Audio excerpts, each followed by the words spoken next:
अरे इतनी खानदानी अमीर रईस लोग इस गरीब के घर क्यों जा रहे हैं? अरे नहीं, देखकर तो लगता है कि रिश्ता लेकर आ रहे हैं। मैंने सुना है खानदानी लोग थाल पर शगुन का सारा सामान रखकर उसे लाल कपड़े से ढककर लाते हैं। अरे हाँ, इनके हाथ में तो कुछ ऐसा ही सामान रखा है। वहीं दूसरी तरफ, अरे आप जैसे इतने खानदानी लोग हमारे घर में? हैरान मत होइए, हम आपके घर अपने छोटे बेटे अभिषेक का रिश्ता लेकर आए हैं। हमें आपकी बड़ी बेटी महिमा पसंद है। ये सुनते ही सभी लोग बहुत ज्यादा हैरान हो जाते हैं। आप सब अचानक चुप क्यों हो गए? आपको ये रिश्ता मंजूर है या नहीं? अरे ऐसे कैसे, इतने बड़े घर खानदान का रिश्ता आया है, वो भी मेरी बेटी महिमा के लिए। हमें तो ये रिश्ता मंजूर है। ये सुनते ही अश्विनी तुरंत महिमा को चुनरी पहनाकर उसे कुछ तोहफे देकर शगुन की रस्म पूरी करती है और फिर अपने घर लौट जाती है। फिर रात को, हाँ, मैं भी यही सोच रही हूँ। आखिर इतने बड़े खानदान के लोगों ने हम जैसे गरीब घर की लड़की को क्यों पसंद किया? लेकिन छोड़िए ना, हमें क्या, आपकी शादी तो अच्छी जगह होने वाली है। हाँ, वो सब तो ठीक है, लेकिन क्या मैं इतने बड़े खानदान की जिम्मेदारियाँ संभाल पाऊंगी या नहीं? गड़बड़ ना हो जाए। दीदी, आप अब ना ज्यादा मत सोचिए। शादी के लिए तो वैसे भी इनकार नहीं कर सकते। जो होगा देखा जाएगा। सो जाइए। अनन्या सो जाती है और फिर सभी महिमा भी जिम्मेदारियों के बारे में सोचते सोचते सो जाती है। अब इस तरह दिन बीतते हैं और फिर शादी का दिन आ ही जाता है। अरे मैंने तो कभी सोचा ही नहीं था कि इस गरीब घर की लड़की की शादी इतने बड़े खानदानी घर में होगी। अरे हाँ, ऊपर से इसके ससुराल वालों का पहनावा तो देखा, देखकर ही खानदानी रईस लगते हैं। हाँ, बात तो सही है। अब इस घर की लड़की एक बड़े खानदान की बहू बनेगी। तभी मंडप में महिमा आती है। वर वधू के बगल में बैठ जाएं और वर वधू का हाथ अपने हाथ में ले लें। इस तरह मंडप में महिमा के आते ही रस्में शुरू हो जाती हैं। और वहीं दूसरी तरफ, क्या हुआ? तू इतने अमीर खानदानी ससुराल से है और तेरा मायका भी खानदानी है, लेकिन तेरी देवरानी इतने गरीब घर से आ रही है। अरे हाँ, और ऊपर से उसके कपड़े तो देखो कैसे अजीब लग रहे हैं।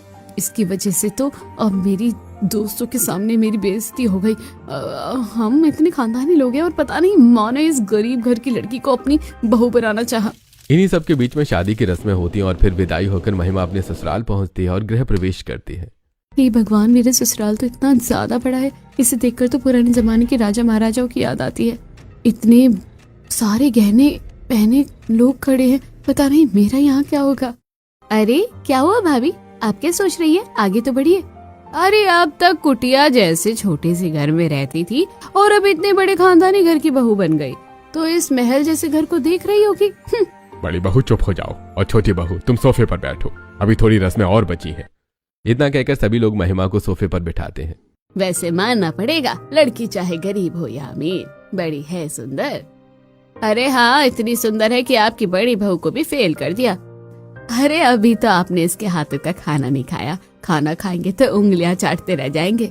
हाँ, आखिरकार खानदानी घर की बहू है, देखिएगा कल अपनी पहली रसोई में कितना टेस्टी खाना बनाएगी, अंजलि बहू से भी ज्यादा अच्छा। सभी महिमा की तारीफ कर रहे थे, जिसे सुनकर अंजलि को जलन होने लगती है। इसके खाने की तारीफ कर रहे थे, ये कम था क्या जो अब इसकी सुंदरता की भी तारीफ करने लगी? मैं देखती हूँ ये कल पहली रसोई में कैसे खाना बनाती है। ये सोचकर अंजलि तुरंत जाती है और एक थाली में हल्दी और चावल के साथ एक केमिकल मिलाकर ले आती है। वो देखिए भाभी आ गई हैं। चलिए अब रस्म शुरू करते हैं। हाँ बहू, अब उठकर अपने हाथों से इस घर के दरवाजों पर हाथों का छाप लगाओ। चलो अब जल्दी करो, कल पहली रसोई है, तुम्हें खाना बनाना होगा। हाँ हाँ जल्दी करो, लेकिन फिर कल सुबह पहली रसोई नहीं कर पाओगी। आखिरकार मैंने इसमें हाथों में इचिंग वाली केमिकल जो मिला दी है। जलन के चक्कर में आकर अंजलि ने केमिकल वाले हल्दी के पानी से महिमा के हाथों का छाप बनवाना चाहा था कि तभी अचानक आयुष के हाथों से धक्का लगने पर वो थाली गिर जाती है। देवर जी, आपने ये क्या किया? भाभी, मैंने जानबूझकर थोड़े ना किया है, गलती से धक्का लग गया। नॉर्मल हल्दी वाला पानी ही तो था, आप इतना चिल्ला क्यों रही हैं? खैर, इस तरह की रस्मों में ये एक अपशगुन माना जाता है, लेकिन अब जब गलती हो ही गई है तो बिना देर किए नैना तुम दूसरा हल्दी वाला पानी लेकर आओ। फिर नैना तुरंत जाती है और दूसरा हल्दी वाला पानी लाती है, जिससे महिमा दरवाजे पर अपने हाथों का छाप लगाती है और फिर सभी लोग अपने अपने कमरे में सोने चले जाते हैं। ये लड़की जब से आई है तब से मेरा हक छीनने पर लगी है। कहाँ ये गरीब घर की लड़की इस अमीर खानदानी घर की बहू बनेगी? इसे तो मैं बताती हूँ, आज मेरा प्लान नाकामयाब हो गया, लेकिन कल नहीं। वहीं दूसरी तरफ जब महिमा कमरे में पहुँचती है, क्या सच में इतना बड़ा कमरा हमारा है? और ये झूमर कितना अच्छा लग रहा है, अंधेरे में तो और भी ज्यादा सुंदर लगता होगा। यहाँ की खिड़कियों से कितना अच्छा नजारा दिखता है और हमारे कमरे में ये इतनी पुरानी शोपीस कैसी? हाँ हाँ वो तो है, लेकिन अभी तुम सो जाओ। कल सुबह नैना के साथ पूरा घर देख लेना। आखिरकार हम लोग खानदानी लोग हैं, घर में ऐसी पुरानी चीजें तो रखी ही होंगी ना। अभिषेक की बात सुनकर महिमा सो जाती है और फिर अगली सुबह नहा धोकर सिंपल सीधे तरीके से तैयार होकर हॉल में पहुंचती है, जहां सभी ने भारी गहने, माथे पर घूंघट और खानदानी तौर तरीके से खड़े होते हैं। साथ ही घर पर मेहमान भी आ चुके थे। अरे ये क्या, इतने बड़े खानदान की बहू, ना हाथ में कंगन ना गले में नेकलेस। अरे अश्वनी जी, आप लोग इतने खानदानी लोग हैं और पहली रसोई की रस्म में बहू को इस तरह तैयार करवाया। जब इतने गरीब घर की लड़की को इतने खानदानी घर की बहू बनाया जाए ना, तो ऐसे ही ताने सुनने को मिलेंगे। आखिरकार फर्क भी तो कितना है। ऐसा कुछ भी नहीं है, मेरी बहू भी पहली अपनी रसोई की रस्म में खानदानी ही लगेगी। सारी खानदानी जेवर तो हमारे पास है, तो ये पहनती कैसे? हाँ नैना, तुम हमारे खानदानी गहने लेकर आओ। फिर नैना तुरंत जाती है और सारे खानदानी गहने लेकर आती है। ये भगवान, मैंने तो इतने भारी गहने कभी नहीं पहने, मैं कैसे पहनूंगी? क्या हुआ बहू, क्या सोचने लगी? मैं तुम्हें खुद अपने हाथों से ये खानदानी गहने पहनाऊंगी सभी मेहमानों के सामने। फिर अश्विनी एक एक करके महिमा को सारे खानदानी गहने पहनाकर तैयार करती है। अब बड़ी भाभी और छोटी भाभी में कोई फर्क नहीं, मतलब अमीर और गरीब में भी कोई फर्क नहीं है। फर्क तो पहले भी नहीं था, लेकिन कुछ लोगों का देखने का तरीका अलग था। चलो बहू, अब तुम पूजा कर लो अपनी पहली रसोई की रस्म से पहले। अश्विनी की बात सुनकर पूरा परिवार एक साथ पूजा करता और महिमा घर का खानदानी सोने का दीपक जलाती है। बहू, ये दीपक कोई मामूली दीपक नहीं, बल्कि इस खानदान के रुतबे और शान शौकत का प्रतीक है। हाँ बहू, और अब तुम ध्यान रखना, आज पूरे दिन ये इसी तरह जलता रहना चाहिए, अखंड दिए की तरह। आप लोगों ने मुझे इतनी बड़ी जिम्मेदारी दी है, मैं इसे अच्छी तरह से पूरा करूंगी। अभी जाकर मैं अपनी पहली रसोई के लिए खाना बनाती हूँ। इतना कहकर महिमा तुरंत किचन में जाती है। यहाँ का किचन कितना बड़ा है और कितने बड़े बड़े बर्तन रखे हैं। मैं एक गरीब घर की लड़की इस अमीर खानदानी घर में पहली रसोई में खाना बना रही हूँ। न जाने क्या होगा, गड़बड़ ना हो जाए। भगवान आप सब संभाल लेना। ये सोचकर महिमा हिम्मत करके तुरंत खाना बनाना शुरू कर देती है। फिर थोड़ी देर बाद, एक तो इस खानदानी घर के लिए खाना बनाना ऑलरेडी इतना मुश्किल है, ऊपर से खानदानी बड़े बड़े गहने। इस तरह थोड़ी परेशानियों का सामना करते हुए महिमा अपने खानदानी ससुराल में अपनी पहली रसोई का रस्म का खाना बना लेती है। चलो खाना तो बन गया, अब आगे का काम भी कर लेती हूँ। ये सोचकर महिमा अपने हाथों में कुछ चीजें लेकर बाहर निकलती है और तुरंत अंजलि छुपकर किचन में जाती है। बाहर सब इसकी पहली रसोई के खाने का इंतजार कर रहे हैं। अब मैं देखती हूँ सबको खाना कैसे नसीब होता है। फिर अंजलि तुरंत महिमा के बड़ी मेहनत से पहली रसोई की रस्म में बनाई गई खाने में छेड़छाड़ करने लगती है। अब आएगा ना मजा, देखती हूँ ये अपनी पहली रसोई का खाना सबको कैसे खिलाती है। इतना कहकर अंजलि वहां से छुपकर चली जाती है और थोड़ी ही देर में महिमा वहां आती है और अपनी पहली रसोई का खाना सभी को सर्व करती है। आप लोग इस तरह जमीन पर क्यों बैठे हैं, डाइनिंग टेबल पर क्यों नहीं? बहू, जब हमारे यहाँ कोई पारंपरिक या खानदानी रीति रिवाज के अनुसार खाना बनाया जाता है तो हम इसी तरह खाना खाते हैं।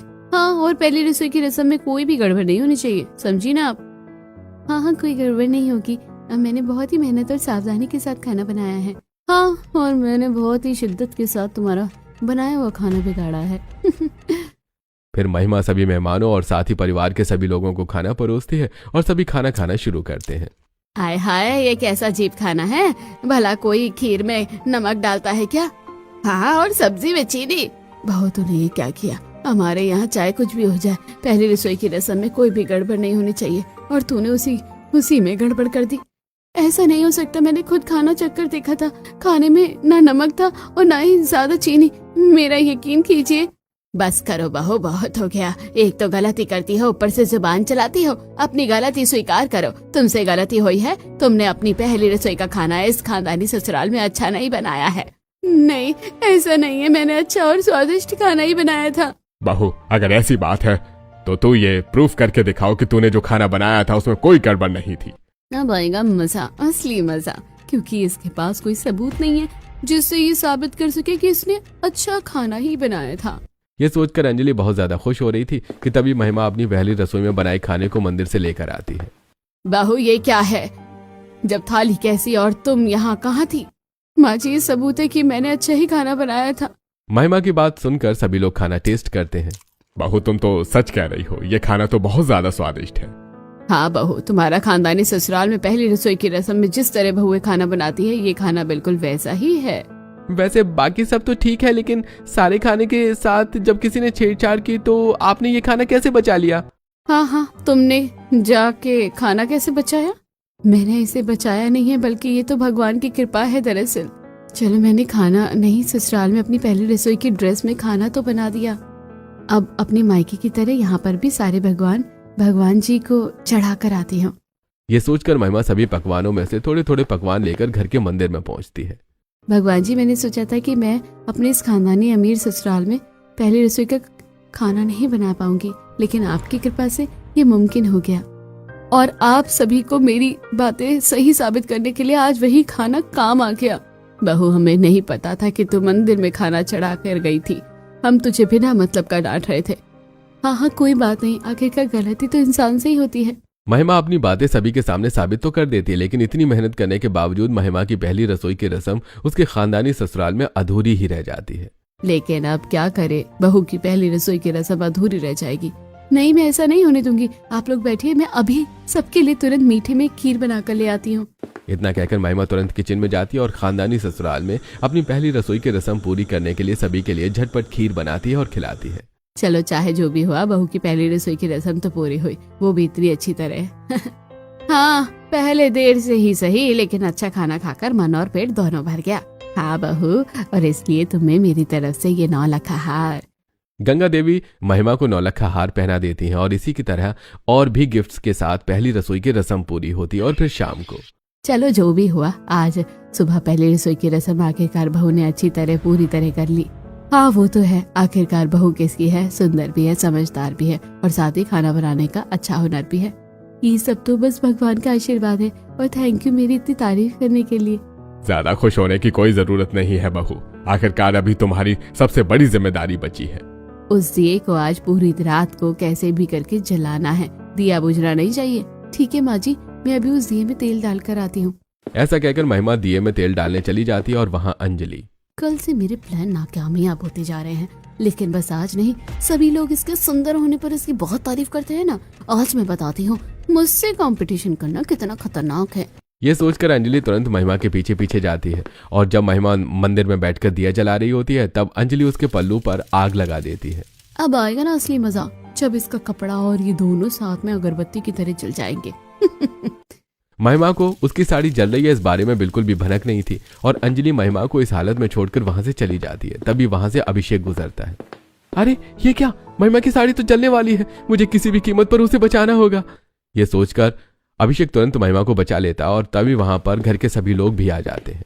भाभी, आप ठीक तो हो? इस तरह आपकी साड़ी चल रही थी और आपने ध्यान भी नहीं दिया। हाँ, और नहीं तो क्या, अगर साड़ी जल जाती तो इतनी भी लापरवाही अच्छी बात नहीं है। वैसे तुम्हारी साड़ी कैसे जली थी ये पता है क्या तुम्हें?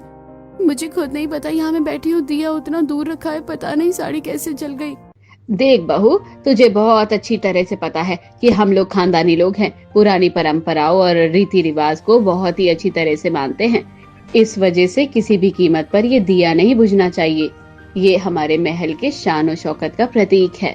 इतना कहकर सभी लोग वहां से चले जाते हैं और अंजलि भी वहां से चली जाती है।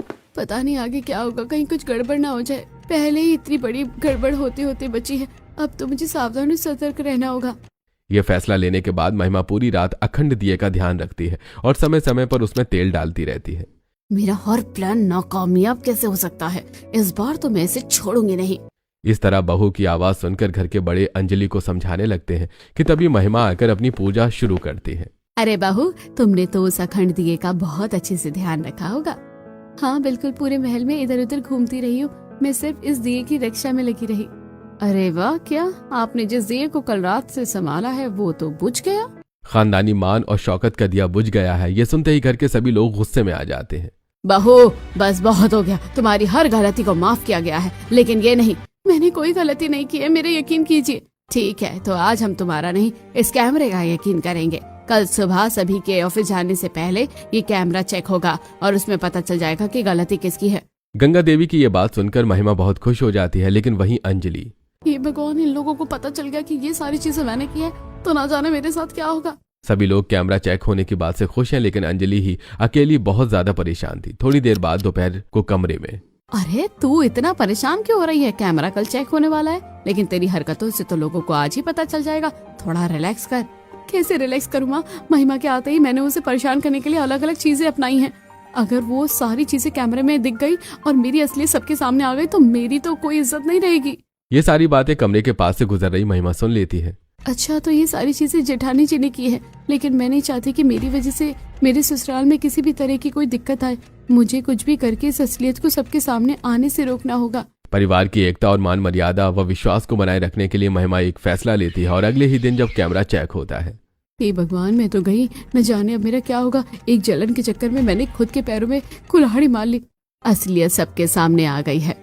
हाँ, बात सही है। दरअसल गलती किसी की भी नहीं है। घर में चूहे बढ़ गए हैं, गलती चूहों की है।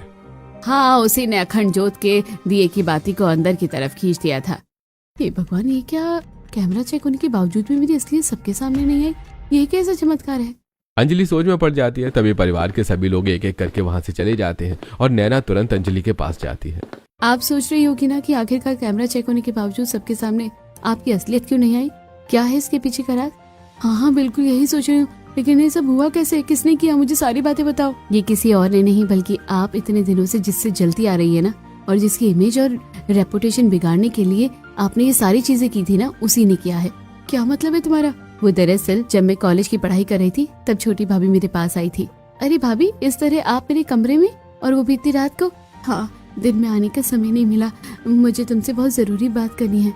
अभी बोलिए ना भाभी, क्या बात करनी है? देखो, तुम्हें पता है कल सुबह कैमरा चेक होने वाला है और पहले रसोई के खाने के साथ साथ अखंड दिए को जिसने बिगाड़ा उसकी असलियत सबके सामने आने वाली है। हाँ, जानती हूँ, ये तो बहुत अच्छी बात है ना भाभी। इन सभी के पीछे कोई और नहीं बल्कि जेठानी जी है। मैं नहीं चाहती कि उन्हें इस तरह सबके सामने एक्सपोज होना पड़े और उनकी इज्जत मिट्टी में मिल जाए। अगर ये बात माँ को पता चली ना तो बड़ी भाभी के साथ तो बहुत बुरा होगा। हाँ, मैं जानती हूँ, इसलिए मैं ये कहने आई हूँ कि तुम लोग खानदानी लोग हो, लेकिन कभी कभी झूठ बोलना भी जरूरी होता है। क्या तुम कमरे के कैमरे के साथ फेर बदल सकती हो? और फिर आप तो जानती है कि मैं किस चीज की पढ़ाई कर रही हूँ, इसलिए मैंने चुटकियों में ये काम कर दिया और आप सबके सामने एक्सपोज होने से बच गई। क्या सच में? मैं जिससे इतने दिनों से चल रही थी, हर मोड़ पर जिसका बुरा चाहा, उसी ने मेरी मदद की। सच में मैं बहुत ज्यादा शर्मिंदगी महसूस कर रही हूँ।